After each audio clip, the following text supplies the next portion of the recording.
થોડા દિવસ પહેલા કાળિયાબીડ શક્તિમાના મંદિર નજીક ટેમ્પલ બેલના ચાલકે બેફિકરાઈથી ચલાવીને વૃદ્ધને અડફેટે લેતો તેનું સારવાર દરમિયાન મોત નીપજ્યું હતું। આ બનાવ બનતા નીલબાગ પોલીસ સ્ટેશનમાં ફરિયાદ દાખલ કરાતા નીલબાગ પોલીસે શખ્સને ઝડપી લીધો હતો।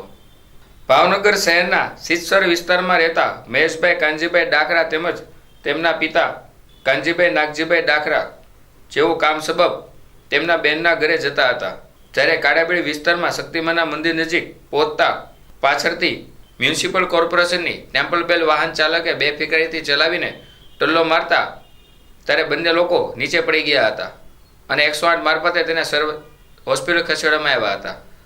સારવાર દરમિયાન કાનજીભાઈ નાગજીભાઈ ડાખરાનું મૃત્યુ નિપજતા નીલમબાગ પોલીસ સ્ટેશનમાં મહેશભાઈ ફરિયાદ નોંધાવતા નીલમબાગ પોલીસે ટેમ્પલ બેલના ચાલકને ઝડપી લઈ ધોરણસરની કાર્યવાહી હાથ ધરવામાં આવી હતી।